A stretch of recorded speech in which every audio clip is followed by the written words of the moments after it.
que a gente vai fazer hoje é a continuação das últimas aulas, onde a gente viu uma das leis da ótica geométrica, que era a lei da reflexão, onde a luz, os raios de luz, eles não mudavam do meio físico onde eles se propagavam, né? Então a gente não precisava considerar nenhuma modificação na velocidade de propagação da onda. Já hoje o que a gente vai olhar é exatamente quando isso acontece.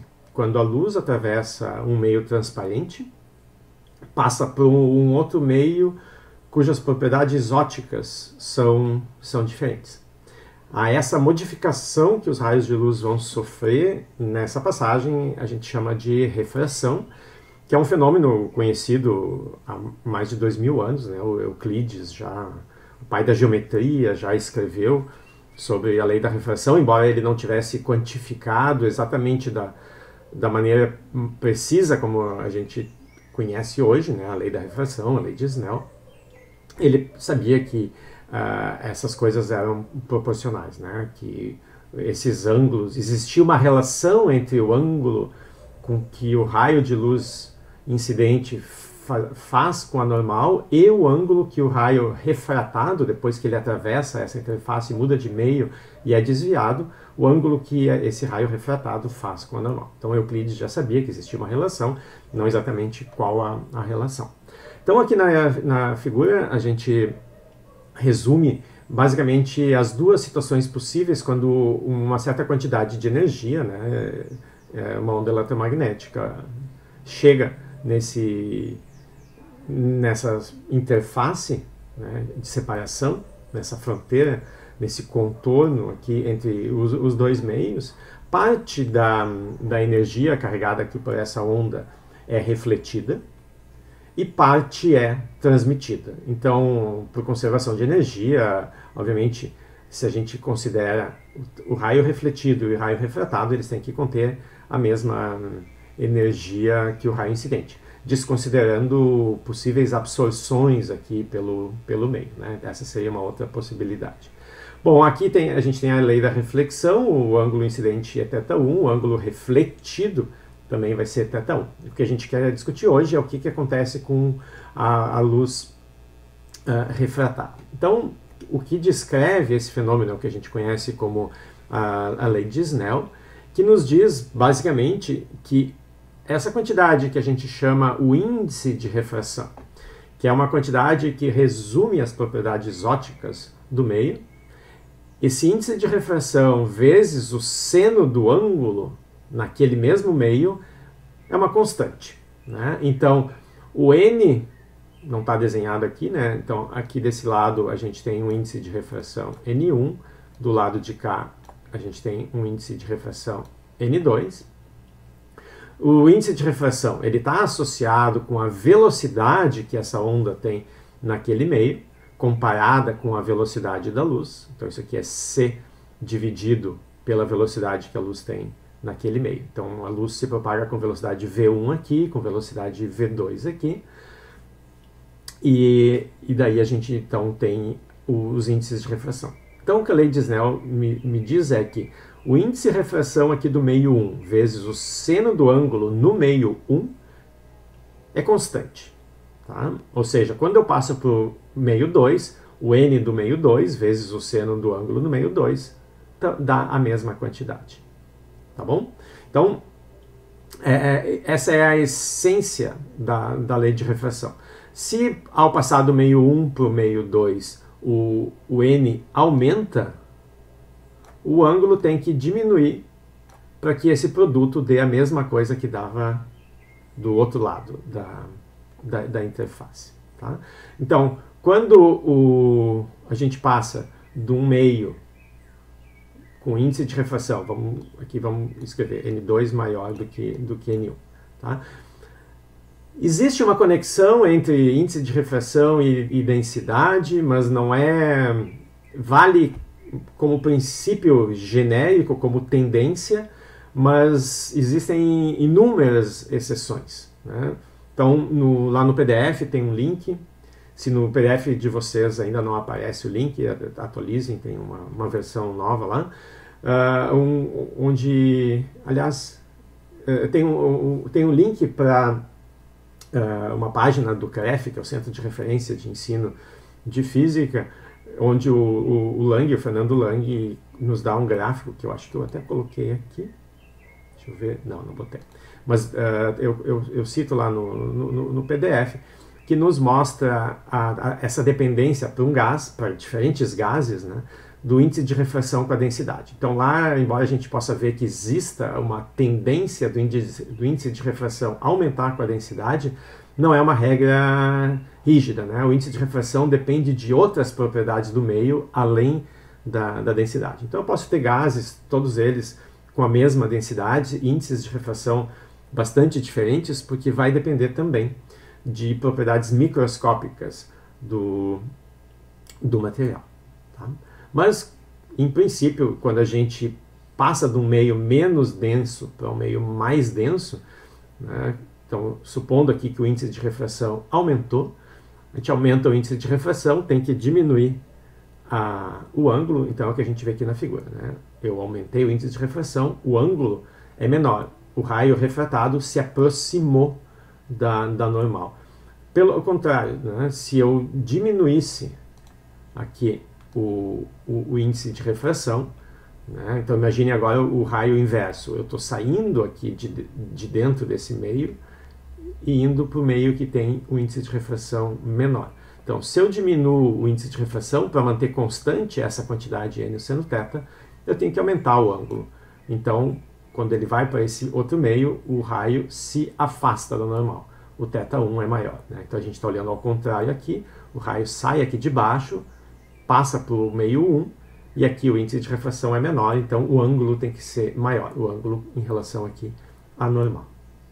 Tá? Então, essa é a essência da lei de Snell. E essa é a lei que vai estar por trás de todo o processo de formação de imagens envolvendo refração. Toda vez que a luz atravessar um meio transparente, a água da piscina, né, por exemplo, a luz que entra na água de uma piscina, ali eu tenho exatamente essa situação, uma única interface. A gente também tem um processo de formação de imagens quando o sistema a luz passa por múltiplas interfaces, como no óculos, né? A luz tem que entrar e sair do óculos, como numa lente de uma máquina fotográfica, do celular de vocês, de um telescópio, um microscópio. Em todos esses casos, a gente tem um processo de formação de imagens, e o que vai nos permitir caracterizar essas imagens formadas é só a lei da refração.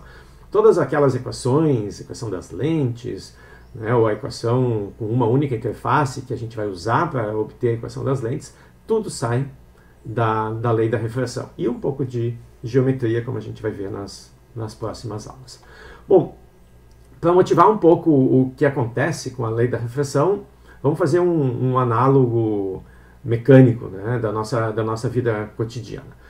Suponham aqui que o meio em cor-de-rosa, a gente está olhando aqui a praia de cima, então aqui é o mar, a água, e aqui em branco é a areia.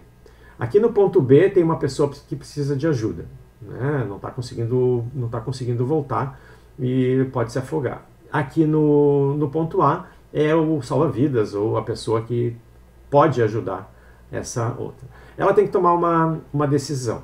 Ela sabe que na areia ela corre numa velocidade maior do que a velocidade com que ela nada na água. Né? Então, a decisão que ela tem que tomar é aonde que ela entra na água. Né? O objetivo aqui não é minimizar a distância, porque se fosse minimizar a distância, como a gente tinha lá na reflexão, ela traçava uma linha reta de A até B, e entrava por aqui assim, mais ou menos. Mas aqui é como quando a gente coloca o Waze ou o Google Maps para chegar num destino, ele não está minimizando a distância que a gente vai andar. E o que ele está otimizando ali é o tempo do percurso. E isso para nós não é muito intuitivo, porque volta e meia a gente olha para a solução que ele nos dá e não faz ela. Diz, não, meu caminho é melhor. E aí vocês ficam presos lá num engarrafamento. Mas aqui é claro, né? Aqui é claro que é o tempo que tem que ser minimizado, porque a gente quer chegar o quanto antes na pessoa. Então, a geometria do problema é a seguinte: eu tenho, né, eu traço aqui uma linha vertical, aqui uma linha vertical. A distância do A até a beira da água é Azinho. A distância que a pessoa que está se afogando aqui está da saída da água é Bzinho. E esse ponto aqui, onde o A vai entrar na água, é a nossa única variável, né? É o x.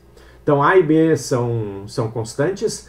A distância aqui horizontal entre A e B, que não está indicada no desenho, mas é Dzinho, também é constante. Então, essa é a geometria do problema. A, B e Dzinho. Tá? Isso aqui é fixo. O que a gente muda? A gente muda o ponto x. Quando a gente muda o ponto x, a gente muda o tamanho do percurso. Se eu entrar exatamente aqui na frente, esse aqui é um percurso bem grande. Né? Esse aqui também é um percurso bem grande. Essa aqui seriam as duas soluções extremas. Eu corro o máximo possível na areia e nado o mínimo possível, ou eu corro o mínimo possível e nado o máximo possível. A gente intuitivamente entende que essas duas soluções não são ideais, porque como elas são muito maiores aqui do que a diagonal, que minimiza a distância, o tempo aqui vai ser muito grande. Então a gente sabe que em algum lugar intermediário vai estar o nosso caso ideal. Quando a gente se encontra numa dessas situações, a gente mais ou menos faz isso. A gente entra num ponto que não vai ser exatamente o ideal, mas vai ser perto dele. Então, o que a gente quer aqui é, em função do ponto de entrada, em função do x, que é a nossa variável, eu quero calcular quanto tempo eu levo para chegar no B, né, conhecidas as velocidades aqui. Então, o tempo vai ser o tempo na areia mais o tempo no mar, né, T1 e T2. O tempo, né, como velocidade é distância pelo tempo, o tempo é distância dividido por velocidade, só troco o lugar delas. Então, aqui eu tenho o percurso L1 dividido pela velocidade V1, que também é conhecida, e aqui eu tenho o percurso L2 dividido pela velocidade 2, que também é dada aqui no problema. Então, aqui por geometria, eu posso escrever que L1, né, eu tenho um triângulo retângulo, que um cateto vale x, outro cateto vale a, então o L1 vai ser raiz de A2 mais x2. Mesma coisa para esse outro triângulo, esse lado aqui vale b menos x, esse lado vertical aqui, cateto, vale b, então o L2 vai ser raiz de b ao quadrado mais d menos x ao quadrado.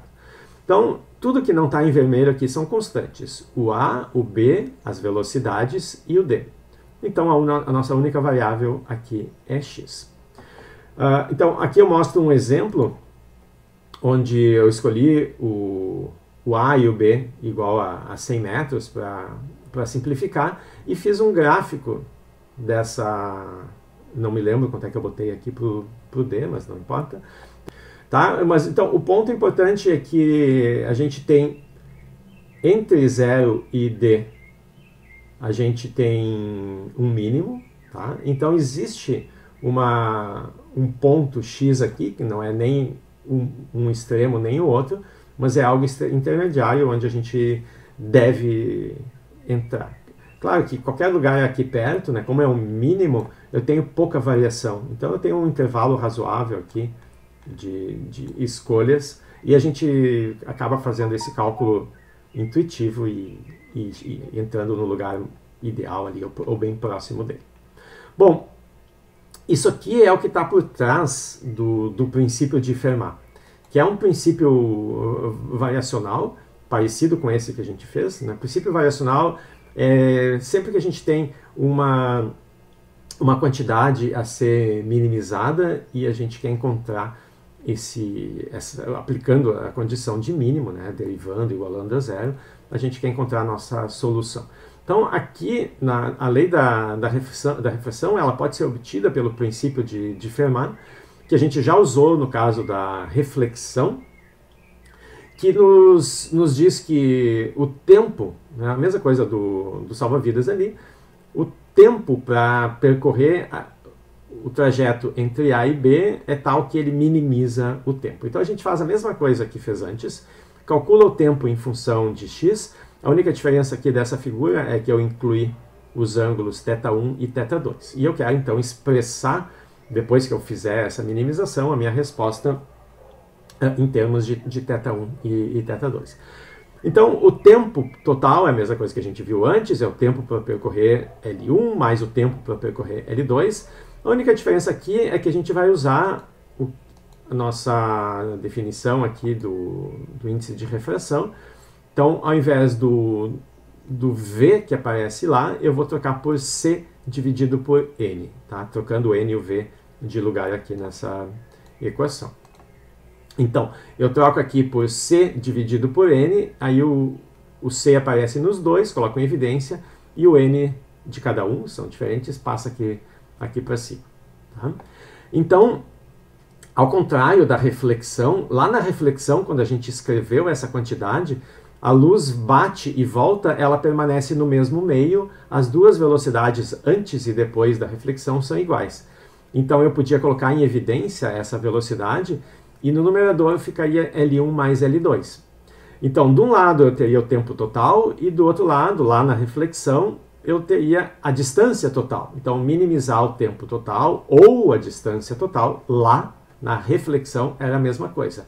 Aqui, como as velocidades são diferentes, eu não consigo mais colocar em evidência. Quando eu troquei a velocidade pelo índice de refração, apareceu um C, mas apareceram esses pesos aqui. Então, agora, para a refração, não é mais o tempo total proporcional à distância total. A distância, agora, ela é ponderada pelos índices de refração, ou seja, pelas velocidades que a luz tem naquele meio. Tá? Então, o que a gente vê agora é que minimizar o tempo total não é mais minimizar a distância total, é minimizar essa outra quantidade aqui, onde as distâncias estão ponderadas, estão pesadas aqui por esses coeficientes. Tá? Por isso que a resposta não vai dar uma linha reta como deu na reflexão. Então, substituindo L1 e L2, como a gente fez no exemplo anterior, usando esse triângulo aqui, então L1 ao quadrado é A2 ao quadrado mais x2 ao quadrado, então a gente escreve aqui. Então, agora a gente tem a nossa função tempo em função da distância aqui do ponto de mudança de meio até essa... A gente botou a nossa origem aqui, né, bem embaixo do A. Essa distância aqui é x, logo essa aqui é d menos x. Tá? Então eu tenho t em função do x, eu vou derivar e igualar a zero para descobrir quando o tempo é mínimo, ou seja, para qual valor de x o nosso tempo é mínimo. Então quando eu derivo essa soma aqui, eu tenho que fazer a derivada dessa raiz quadrada, né, em relação a x. Quando a gente faz a derivada de uma raiz baixa o 1 meio, mas depois vai ter uma derivada desse x2 e vai baixar um 2 também. Então eu nem coloco o 1 meio aqui porque ele vai cancelar com esse 2 que baixar.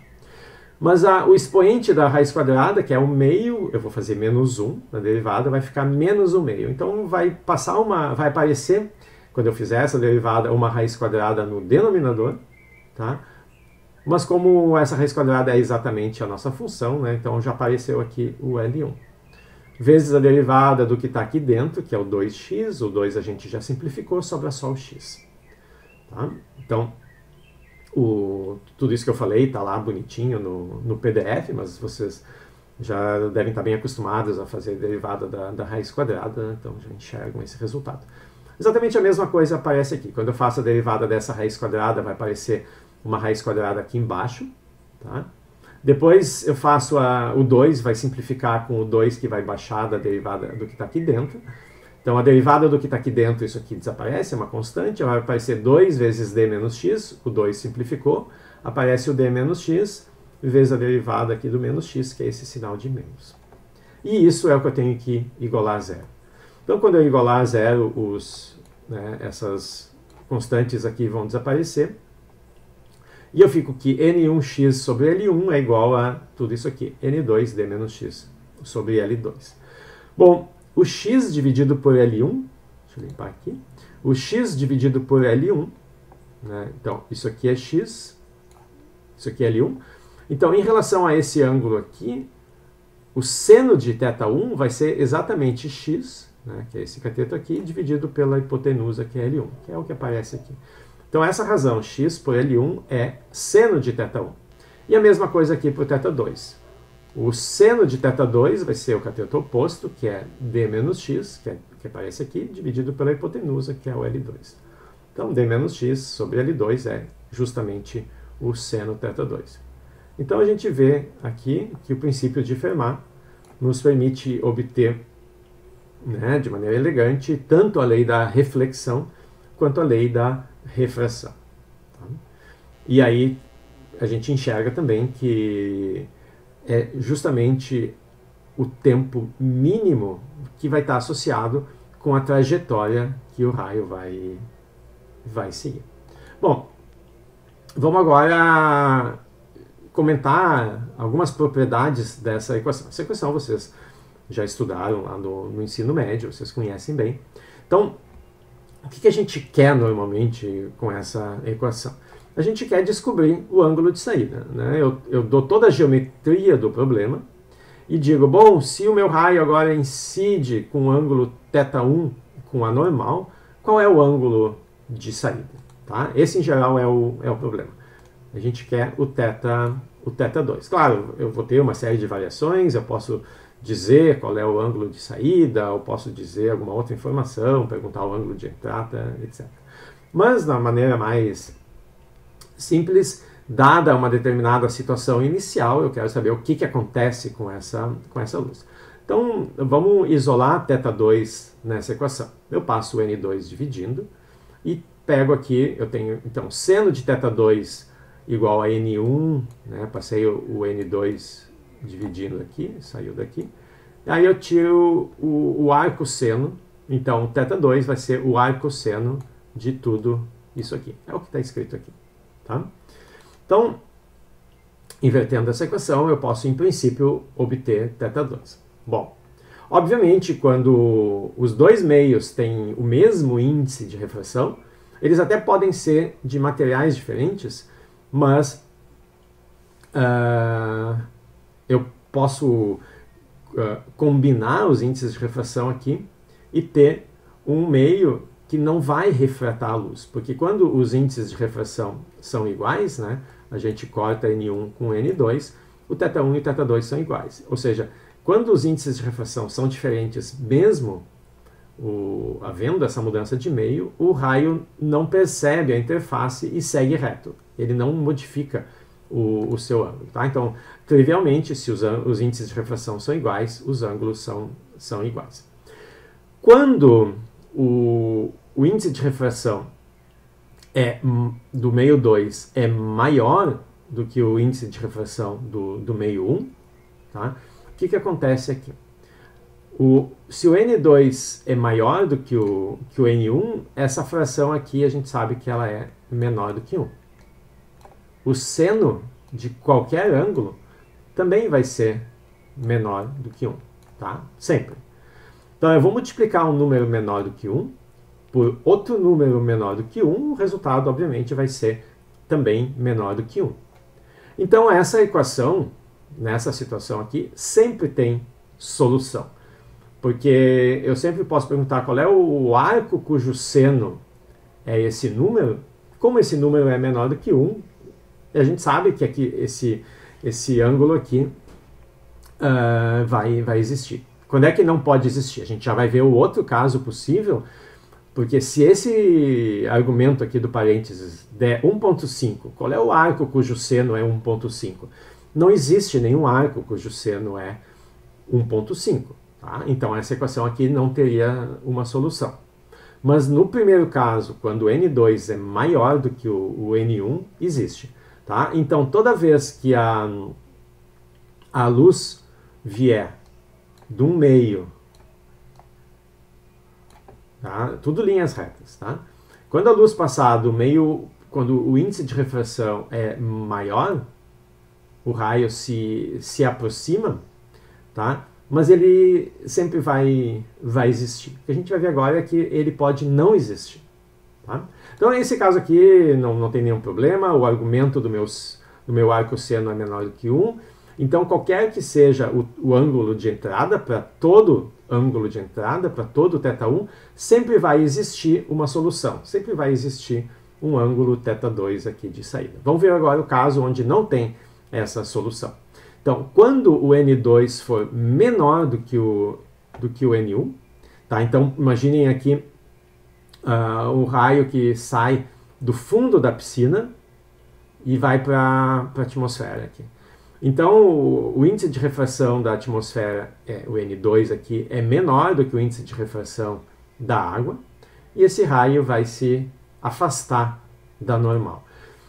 Se eu for aumentando esse ângulo, né, então, né, aqui tá, a minha normal está aqui, eu tinha um primeiro ângulo aqui com a normal, agora eu pego um ângulo maior ainda e depois um maior ainda. Então, eu estou deitando aqui o raio, eu estou mergulhado aqui com uma lanterninha, um laser, e jogo ele para cima. Tá? Então, apontei para cá, botei aqui nessa equação, o ângulo aumentou, veio para cá. Aí eu aumentei um pouco mais ainda a inclinação do meu laser, aumentou mais ainda a inclinação do ângulo de saída. Qual é o problema? O problema é que como o ângulo de saída está na frente, ele é maior do ângulo de entrada, se eu continuar aumentando esse ângulo aqui, o ângulo de saída vai chegar nos 90 graus. E aí acabou. Tá? Porque ele já não está mais indo para o outro lado. Ele está chegando aqui e tangenciando aqui a minha interface. Então, se a gente analisa esse argumento aqui, quando o N2 é menor do que o N1, é porque o denominador é menor. Então, o resultado dessa fração aqui agora é um número maior do que 1. Esse seno aqui, como sempre, ele continua menor do que 1. Agora, eu não sei a priori qual é o resultado dessa equação, porque eu multiplico um número maior do que 1 por um menor do que 1, e para saber quanto é que dá, eu tenho que saber que números eu estou multiplicando. Pode ser que dê menor ou pode ser que dê maior. Quando esse ângulo aqui ele é bem pequeno, tá? Qualquer que seja essa fração, eu sempre posso ter um ângulo pequeno o suficiente, que vai me dar um seno bem pequenininho aqui, e eu garanto que o resultado aqui é menor do que 1. Sempre que esse resultado for menor do que 1, existe uma solução. Tá? Então, se eu pego aqui um ângulo bem pequeno, vamos pegar esse ângulo aqui. Né? Esse ângulo aqui, obviamente, é igual a esse aqui. Se esse ângulo for bem pequeno, eu sei que isso aqui tem solução. Então, eu começo tendo um ângulo θ2, né? Eu coloco ali na equação e acho um θ2. Aí eu vou aumentando o θ1, aí eu começo a aumentar esse seno aqui, isso aqui é uma constante, né? Eu começo a aumentar, vai chegar uma hora que isso aqui vai dar 1. Tá? Quando der 1, qual é o arco cujo seno é 1? Bom, é 90 graus. Né? Aí o ângulo refratado chegou no seu limite. E se for maior? Né? Então, essa equação aqui só vai ter solução enquanto o argumento daquele arco seno se mantiver abaixo do 1. Enquanto ele for menor ou igual a 1.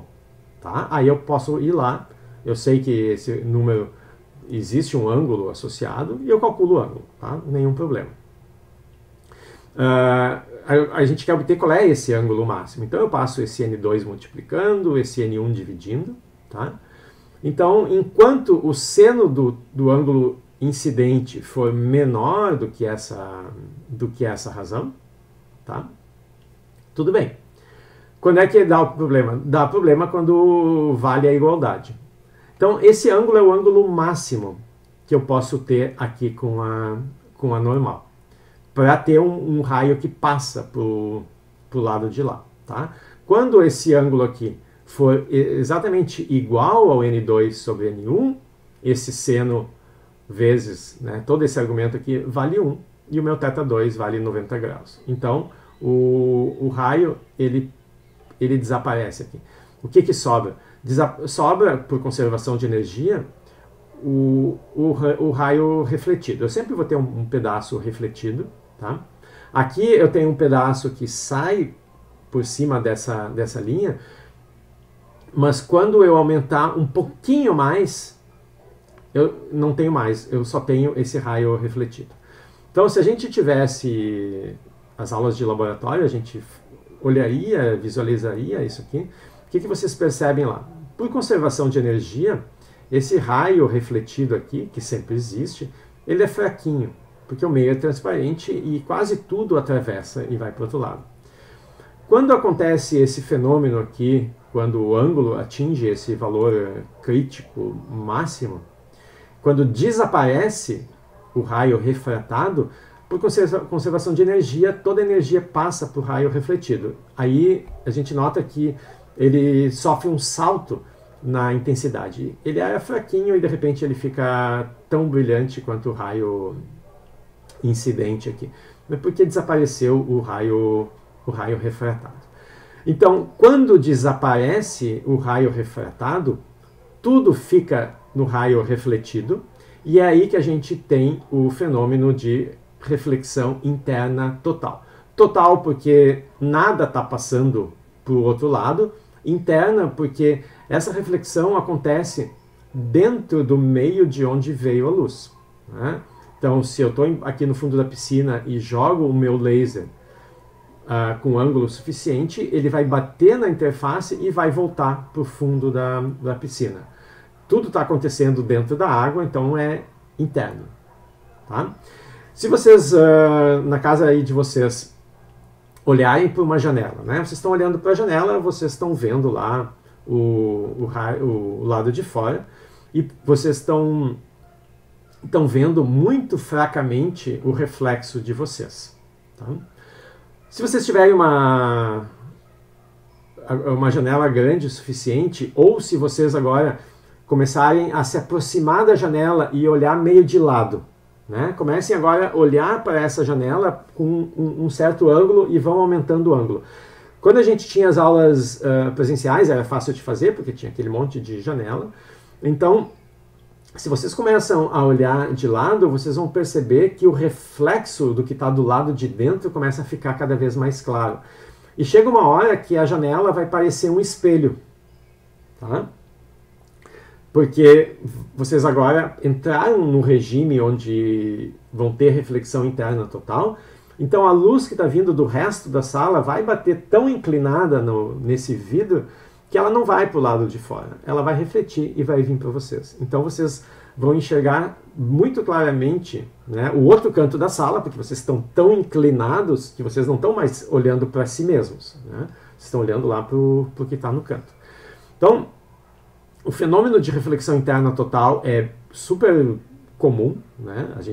Tão comum que a gente, em geral, nem percebe ele. Existem algumas situações interessantes onde ele aparece. Uma delas é esse chafariz óptico, que foi inventado aqui há quase 150 anos atrás.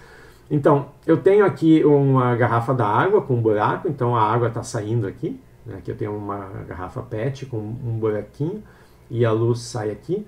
E do lado de dentro eu coloco um laser apontando aqui para o buraquinho, né? Então a gente enxerga ele aqui dentro da água.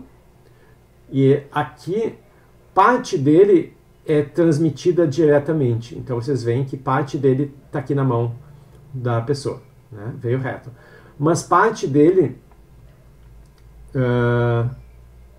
então essa parte que está indo direto pode ser porque o feixe é maior aqui do que o buraquinho da água, então tem uma parte que atravessa reto.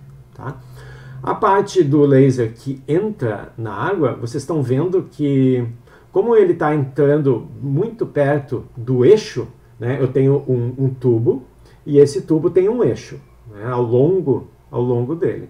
Quando a gente coloca imagine colocando um laser dentro de um canudinho. Essa luz vai entrar praticamente horizontal ali, muito perto do eixo. Tá? Então, quando ela bater na parede, ela vai ter um ângulo muito grande. A gente vai ver no próximo slide um pouquinho isso melhor. Então, esse ângulo certamente já vai ser maior do que aquele ângulo máximo. Então, dentro aqui desse meu tubo. Esse tubo aqui é o tubo formado pela água que está vazando aqui e está batendo aqui. Tá? Ele vai refletir e vai acompanhar essa curvatura. Então vocês podem ver que a luz que entrou aqui, ela se curvou e está aqui, ó. Tá, aqui ela está saindo e iluminando o ponto de chegada. Mas eu não tenho nenhuma superfície refletora, é água, né? Eu não tenho um tubo espelhado por dentro, é água, né? Então o que serve de espelho é a própria interface entre a água e o ar, porque o ângulo com que essa luz está batendo nessa interface é muito grande e está acima daquele ângulo que nos dá a reflexão interna total. Esse princípio do chafariz óptico, né, que bobagem, por que eu vou perder tempo fazendo um chafariz óptico? Não serve para nada. Serve, né? É exatamente o princípio da fibra óptica. Então, na fibra óptica eu tenho um meio transparente e um raio de luz que entra aqui tão perto com um ângulo muito próximo aqui do eixo, que quando ele bate aqui na primeira parede, esse ângulo que ele faz aqui com a normal é muito grande. Provavelmente maior do que o ângulo, né? Eu vou ter um ângulo máximo que a gente viu lá na lei de Snell. Qualquer ângulo acima daquele ângulo máximo me dá reflexão interna total. E é o que a gente vê aqui. Então a gente vê que o laser entrou, bateu de novo, então ele vai acompanhando o material e vai sair aqui. Se esse material tiver uma curvatura, então aqui no desenho não dá para ver muito bem, mas eu tenho um tubo aqui, né? Esse tubo segue mais ou menos assim. Então é exatamente essa mesma situação, só que agora esse nosso meio transparente ele faz curvas. E como em cada reflexão eu vou ter aqui a reflexão interna total, a luz também vai fazer curva. Então, eu posso ter a luz dobrando a esquina se ela estiver dentro de uma fibra óptica. Tá? Aí na fibra óptica eu posso ainda revestir com diversos materiais aqui, diminuindo o índice de refração para garantir, né, que eu vou ter a reflexão interna total aqui e nada vai se perder. Tá? Então, o princípio da reflexão interna total é algo super importante para a gente ter a conexão internet que a gente tem hoje e para vocês, né, assistir a aula, né, com uma velocidade boa. Vocês não precisam ter conexão com fibra óptica, né, existem outros meios de transmissão, mas a fibra óptica nos garante uma taxa de transmissão bastante alta. Uma outra aplicação, eu ia dizer do mundo cotidiano, mas diamantes não fazem parte do nosso mundo cotidiano, né? Então, por que os diamantes cintilam? Por que eles brilham tanto? Bom, para eles brilharem bastante, vai depender da lapidação que foi feita, tá? Agora, falando, eu me dei conta que no PDF que eu atualizei, eu escrevi dilapidação. Não é dilapidação, é lapidação. Depois eu corrijo. Tá? Então, o diamante bruto, como ele é encontrado na natureza, ele brilha, claro, mas uma boa lapidação vai escolher essas proporções aqui de tal forma que ele vai brilhar muito mais. Né? Por isso que existem diferenças entre lapidações, e uma lapidação ruim pode até diminuir o valor de um diamante grande. Né? Então, o que acontece é que, como o índice de refração aqui do diamante ele é muito denso, o índice vai ser muito alto, né? 2.4, o ar é 1. Né? Lembrem aqui na lei de Snell, quanto maior o índice de refração, né? Então, lá no diamante, né? Então, o diamante é o N1, tá? E o ar é o N2. O raio está saindo do diamante e o nosso índice de refração é grande. Quanto maior o índice de refração do meio denso aqui, onde está a luz, quanto maior for esse índice de refração, então quanto maior for o índice de refração do diamante, como esse N1 aparece aqui no denominador, menor, né, vai ser esse número, menor vai ser o ângulo. Então, quanto maior for o ângulo aqui do material que a gente está analisando a reflexão interna, menor vai ser o ângulo que precisa ter para ter reflexão interna total. Então, para o diamante, que tem um índice de refração considerável aqui, o ângulo máximo é 25. Qualquer raio com um ângulo maior do que 25, aqui é 25, né?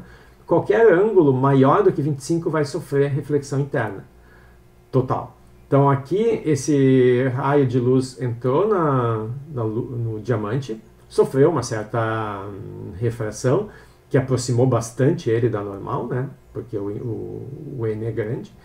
E aqui quando ele bater na primeira interface tentando sair, como esse ângulo provavelmente vai ser maior do que o ângulo 25, porque provavelmente maior? Porque o 25 é pequeno, né? Todos os outros ângulos até 90 vão ser maiores. Então provavelmente esses ângulos vão ser maiores do que 25, tá? Então a lapidação que vai definir qual é a inclinação desse lado aqui. Esses ângulos sendo maiores do que o ângulo crítico, eles refletem, né? Então a luz vai sofrer uma série de reflexões internas aqui antes de sair, né? E ela vai continuar aqui e vai bater aqui e vai sair muito próxima da direção aqui de onde ela veio. Então a pessoa que está aqui olhando, né, entrou a luz, bateu e esse raio vai bater e pode bater várias vezes aqui, né? Então um pedaço ainda pode desculpa, eu tenho vários raios entrando, né?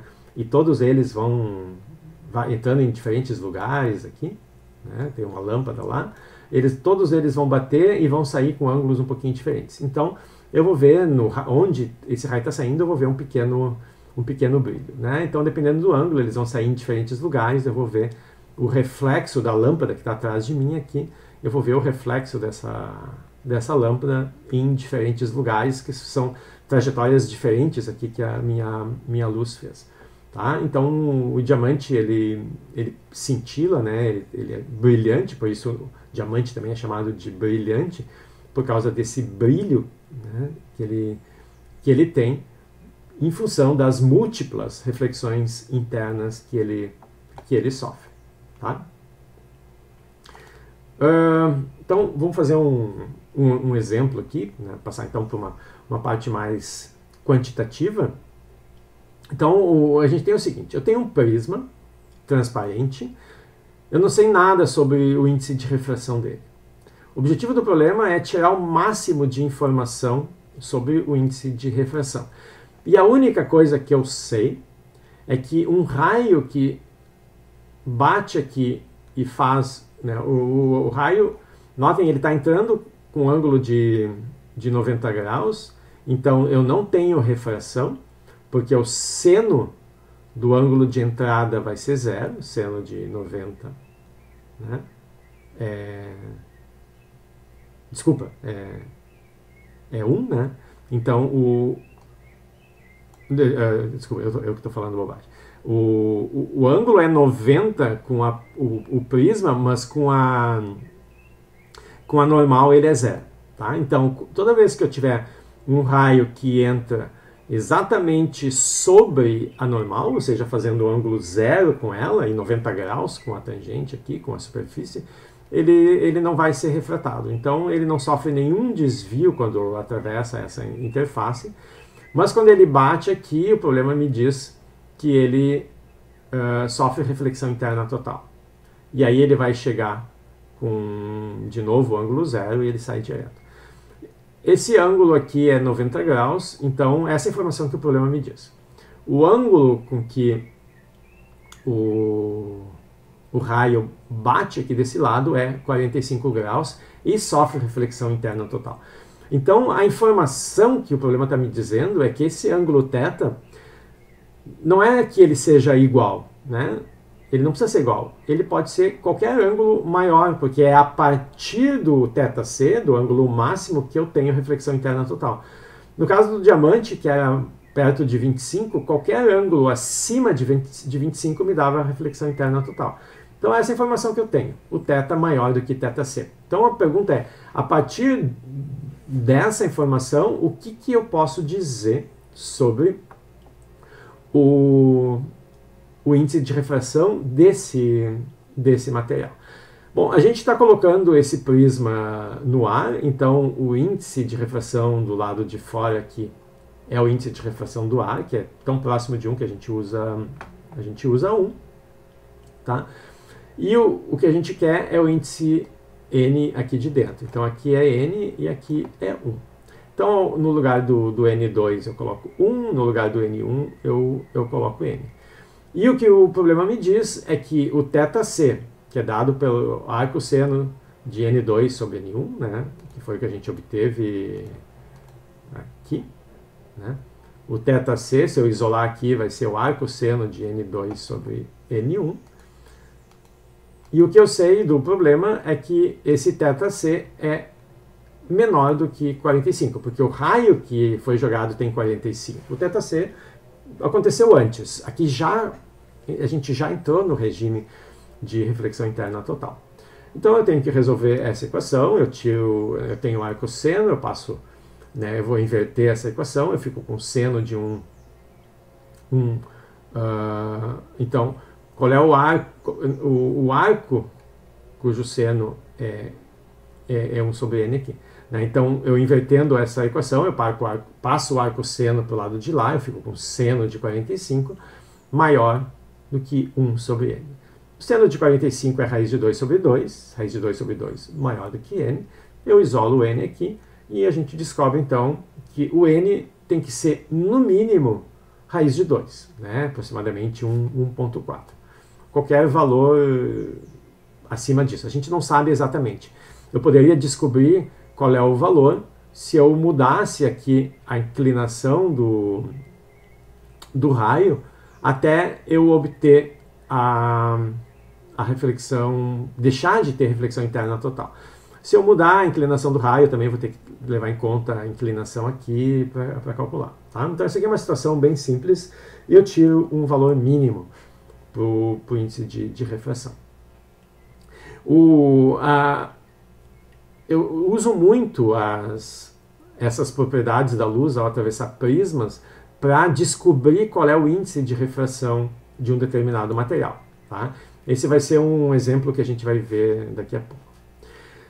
Uma outra aplicação da refração, tá? Aqui ainda não é mais da reflexão interna total, é se eu tiver um instrumento óptico e eu quero desviar o raio de luz, né, da direção original, mas mantendo o mesmo ângulo. Quando eu faço ele atravessar duas interfaces paralelas, né, então as duas normais aqui também são paralelas, esse raio faz um ângulo θ com a normal, aí ele vai fazer um certo ângulo de saída aqui. A linha vermelha é se não tivesse nada, ele continuaria por cima dela, mas ele é desviado, né? Então ele se aproxima aqui da normal, então aqui está normal, esse ângulo aqui diminuiu. E pela geometria do problema, quando ele chegar na outra interface, esse ângulo aqui é exatamente o mesmo que esse. Tá? Então, vocês se aplicarem a lei de Snell aqui, o que eu vou ter? Eu devia ter escrito aqui, está lá no exemplo que a gente tem na aula. Então, se eu aplico a lei de Snell nessa primeira entrada aqui, eu tenho seno de θ igual a n. Vamos chamar esse ângulo aqui de θ1, né? N seno θ1. Se eu aplicar agora a lei de Snell nessa equação aqui, esse ângulo aqui é o mesmo θ1, né? Porque a normal, elas são paralelas, eu tenho esses dois ângulos, eles são iguais. Então aqui, para essa segunda passagem, eu tenho n, porque eu estou dentro do meio, né? Seno θ1 igual o índice de refração aqui, 1. Vamos botar θ2 aqui, seno,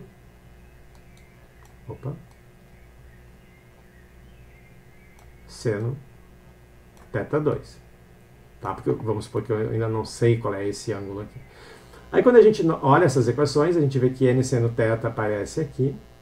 Então, se isso aqui é igual, eu tenho que seno θ tem que ser igual ao seno θ2. Ou seja, θ2 é o nosso próprio θ. Então, esse prisma retangular aqui, ele pode ser usado para criar um desvio aqui, né? Eu tenho um deslocamento do meu feixe, ele segue na mesma trajetória, numa trajetória paralela à trajetória original, mas deslocado de uma certa largura. E se eu mexo aqui na inclinação desse feixe, desse prisma, eu posso mudar a inclinação. Então eu posso fazer esse raio chegar num receptor ou chegar num outro receptor, né? Ou entrar num canto ou ir para outro canto, posso mudar o que acontece com ele girando esse prisma retangular. Se eu fizer esse ângulo zero, se eu deixar ele bem de pezinho aqui, ele segue reto, daí não tem nenhum desvio. Então eu posso fazer esse desvio variar entre zero e um certo valor máximo aqui, da maneira que eu quiser. Tá? Então uma aplicação da refração é criar esses desvios aqui. E para terminar, um último exemplo. Isso aqui é um problema da lista, e como é um problema... ele não é complicado do ponto de vista da física, porque toda a física nesses problemas de refração se resume à lei de Snell. Mas ele é complicado do ponto de vista geométrico. Qual é a situação?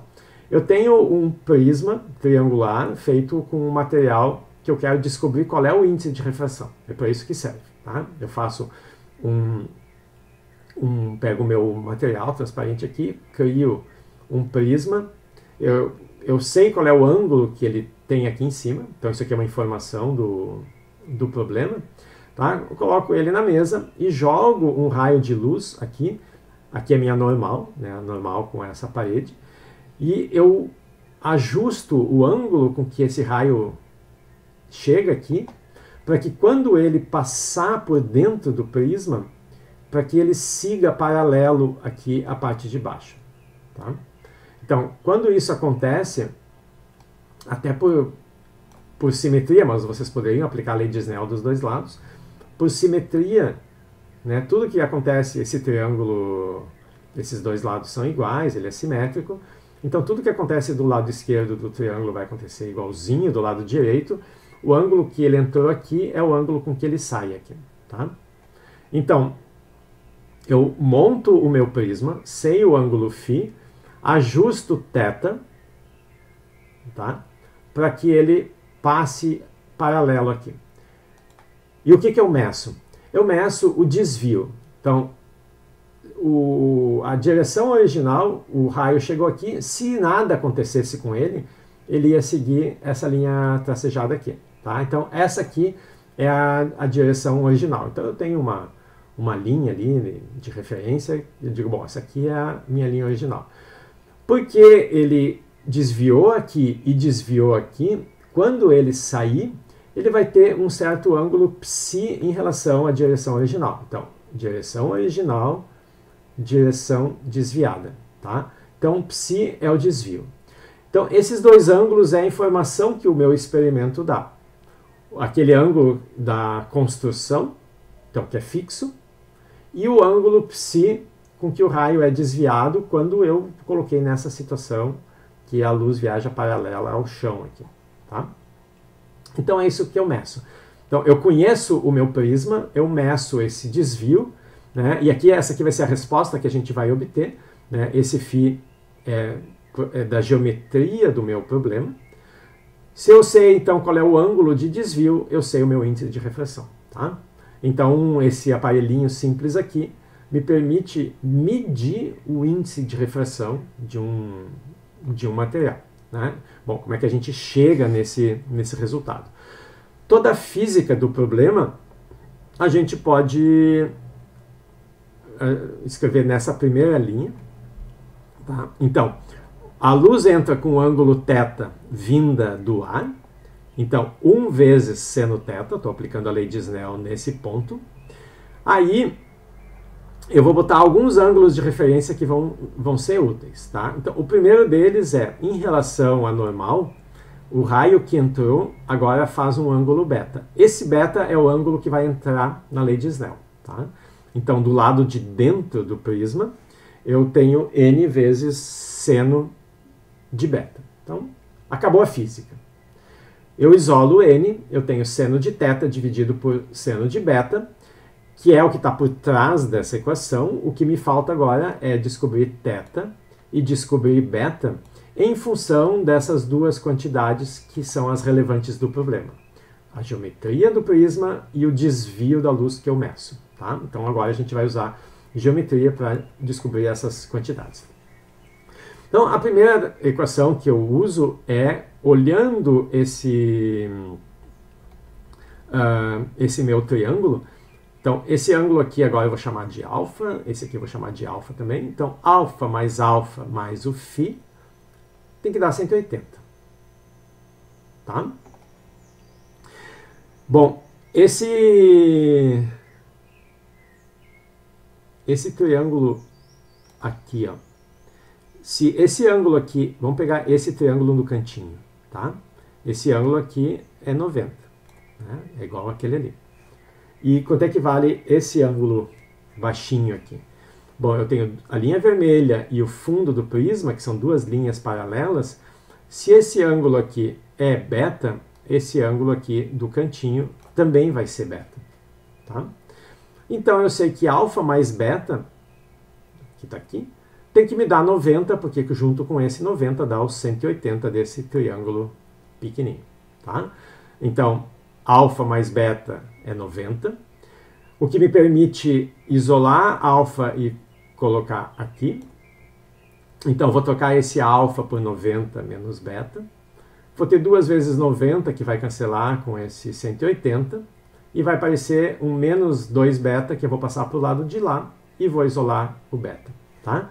Então, dessas duas equações aqui eu obtive com a soma dos 3 ângulos do meu triângulo e com os 3 ângulos desse pequeno triângulo aqui, eu acho que o beta é φ sobre 2. Então, o denominador aqui, né, isso aqui passou dividindo, eu sei que é φ sobre 2. Metade do problema já foi resolvido.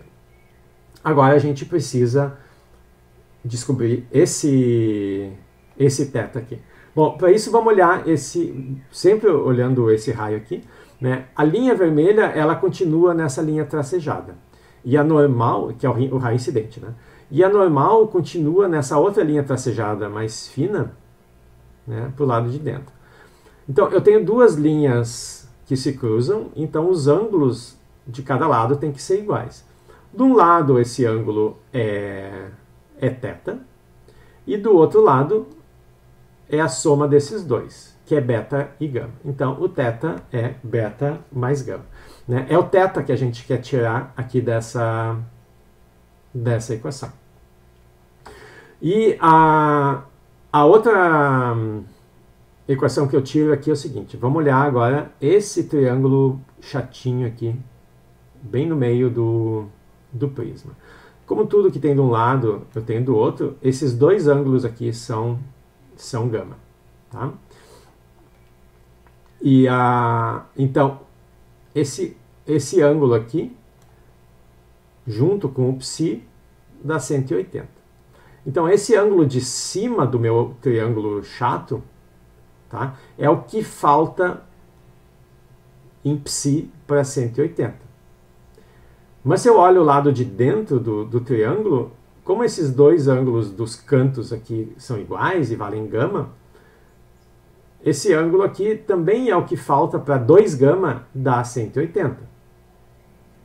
Tá? Então, o meu ψ, a gente já fez esse mesmo tipo de cálculo para obter a equação lá da formação de imagens na reflexão. Esse ângulo aqui, o ψ tem que ser 2 gama. Tá?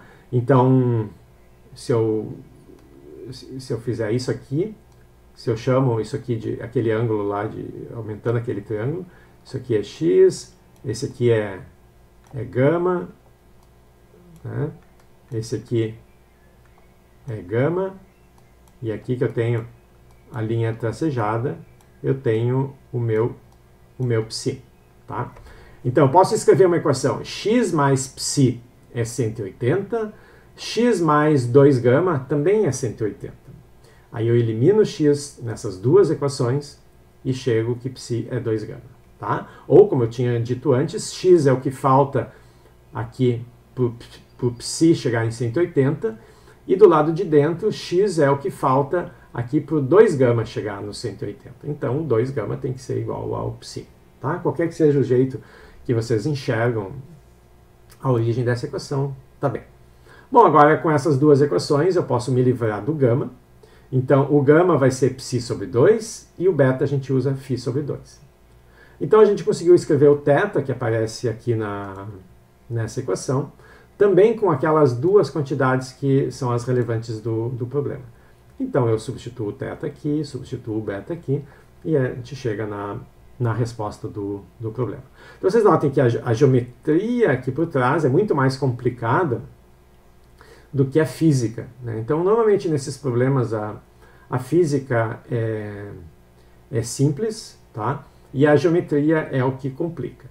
Então, esse problema está na lista, mas como ele é agora já não lembro mais se eu ainda deixei ou se eu tirei, porque eu passei para ser um exemplo, tá? Mas se tiver, a razão de eu fazer como exemplo é justamente essa complicação. Mas, normalmente, essa é a máxima complicação que vocês vão ter, tá? É usar aquelas propriedades básicas da geometria, né, relações entre esses ângulos aqui, e a lei da refração é suficiente para resolver esses problemas. No material que eu passei para vocês, tem